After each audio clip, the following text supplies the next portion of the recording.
Good afternoon. Welcome to Global News at noon on Memories 96.5 FM. Uyo. In the news, National Assembly set to introduce death penalty for vandals of nation's assets. Nigeria Labour Congress urges National Assembly on minimum wage. Nigeria Union of Teachers says only 12 states employed teachers in 2023. And on the foreign scene, French president refuses resignation of Prime Minister. In sports, FIFA bans Katsina United from registering players in upcoming season.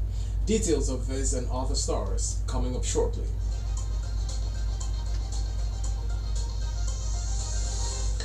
Thank you so much for joining us on the news at this hour. My name is NYAKNNO, Albert.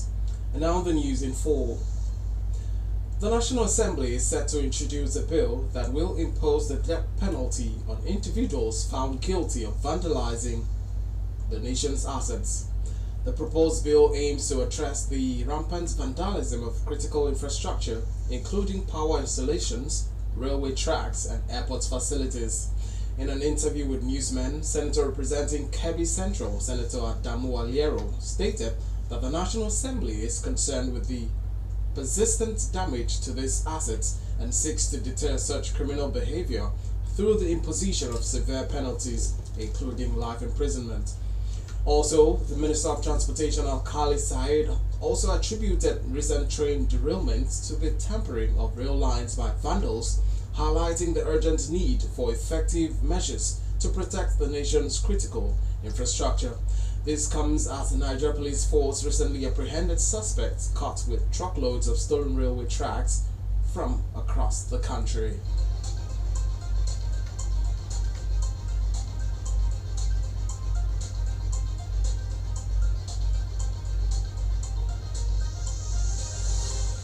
The Nigeria Labour Congress NLC yesterday in Abuja asked the National Assembly to work with the Tripartite Committee on the new minimum wage to establish mechanisms for regular and systematic review of wage levels to ensure they keep pace with inflation and cost of living.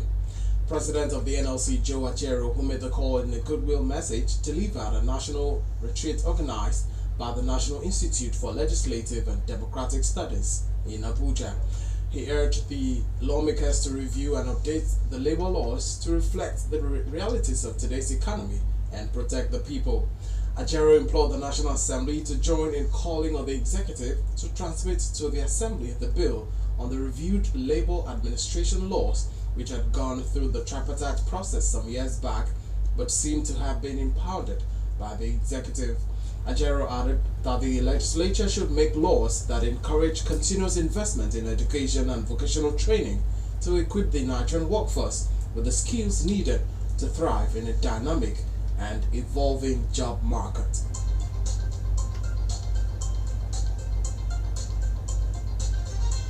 And talking education now, the Nigerian Union of Teachers has announced that only 12 out of the country's 36 states employed teachers in state-owned primary and secondary schools in 2023. The figure was obtained in a document prepared by the union and made available to newsmen today, with analysis of the data indicating that 23,092 teachers were employed during the period.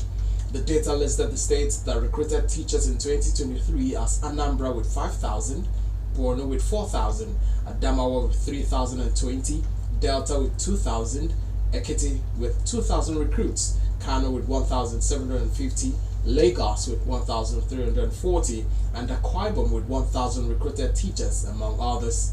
The national president of the union, Titus Amba, had earlier expressed concerns about the shortage of teachers, stressing that many governors ignore the advice of the union that retired teachers should be replaced with new ones. And in other development, the Minister of Finance and Coordinating Minister of the Economy, Wale Edun, has urged the new board of the Securities and Exchange Commission, SEC, to embrace innovation to make the agency better prepared to regulate a dynamic capital market. Edun, who said this during the inauguration of the board in Abuja yesterday, expressed excitement at the composition of the board and urged the members to put in their best, be courageous, bold, open to innovation, and be willing to accept the challenge of regulating new areas. A statement issued by the SEC stated that the minister disclosed that financial technology and communications were areas fast advancing, adding that with the advent of artificial intelligence and digital currency, among others, there was a need for the regulator to be knowledgeable to be able to provide guidance and necessary approvals. Edon urged the SEC board to be willing to accept the challenge of regulating in these new areas, particularly crypto, as they are fast-moving, complex areas.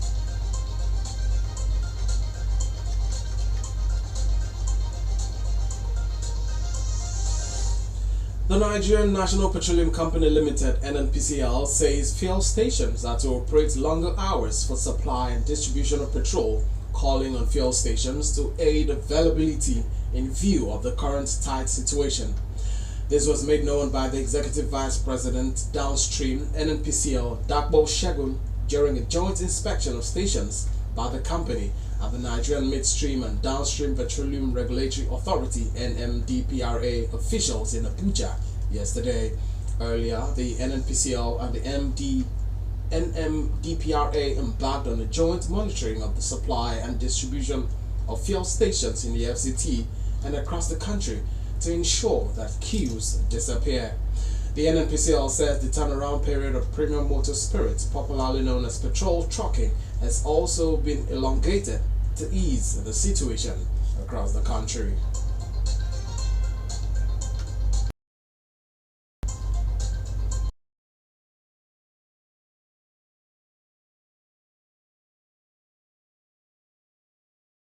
Point 5 FM. We'll bring you more reports after the break. Do stay with us.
FM. And now to the foreign scene. Economic Community of West African States (ECOWAS) has warned that it risks disintegration and worsened insecurity after Burkina Faso, Mali, and Niger formalized their breakaway union. The head of the ECOWAS Commission said the move was a major blow to the 50-year-old bloc and could have serious consequences if they do not reverse their decision. It comes after the military leaders of the three countries said on Saturday that they were irrevocably turning their backs on the 15-member bloc to form a confederation of their own states. The juntas came into power after a series of coups between 2020 and 2023, with ECOWAS responding by imposing sanctions, demanding a quick restoration of civilian rule, and even threatened to use military force before backing down. And still from the foreign scene, the French President Emmanuel Macron has refused the resignation of France's Prime Minister Gabriel Attal after the country's parliamentary election results left the government in limbo. The French president has asked Attal to remain in office temporarily in order to ensure the country's stability. Attal, a member of Macron's Renaissance Party, had offered his resignation following the election results. He said on Sunday that even though their party had 3 times better results than being envisaged, it doesn't mean that it's a majority.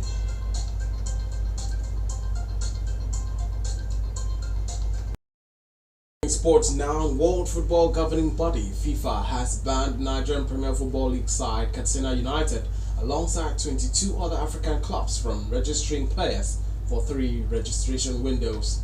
According to reports, the ban, which is due to recent contractual infractions involving the club and some players, has thrown the club into confusion as some of their key players are already living for other clubs, while some whose contracts were terminated verbally are not ready to rejoin the club. A search on the FIFA website showed that Katsina United began their ban on June 12, 2024, and the ban is set to elapse after 3 registration periods. Some of the other clubs banned include TP Mazembe of DR Congo, Zamalek SC of Egypt, Raja and Wydad Athletic Clubs of Morocco, Club Africain, CS Sfaxien, Etoile du Sahel, and US Monastir, all of Tunisia. And that's global news on Memories 96.5 FM. But before we go, another look at the top stories. The National Assembly is set to introduce a bill that will impose the death penalty on individuals found guilty of vandalizing the nation's assets. You also heard that the Nigeria Labour Congress has asked the National Assembly to work with the Tripartite Committee on the new minimum wage to establish mechanisms for regular and systematic review of wage levels to ensure they keep pace with inflation and cost of living. We also reported that the Nigeria Union of Teachers, has announced that only 12 out of the country's 36 states employed teachers in state-owned primary and secondary schools in 2023. And on the foreign scene, French President Emmanuel Macron has refused the resignation of France's Prime Minister Gabriel Attal after the country's parliamentary election results left the government in limbo. And in sports, World Football Governing Body FIFA has banned Nigeria Premier Football League side Katsina United alongside 22 other African clubs from registering players for 3 registration windows. The news this afternoon was edited by Ofonisi Abasi Johnson and assisted by the production team. For views regarding our news or coverage of your newsworthy events, you can reach us on email newsroom@memoriesmediang.com or call our Newsroom hotline on 0909 000 0581. You can also follow us on Facebook and Instagram at Memories965FM. And now let's take you down memory lane. On this day in 1998, the military government reduced the death sentence of General Ladipo Dia and 5 other men convicted of plotting to overthrow the regime of General Sani Abacha. That's the news. Thank you so much for listening. My name is NYAKNNO Albert. Good afternoon.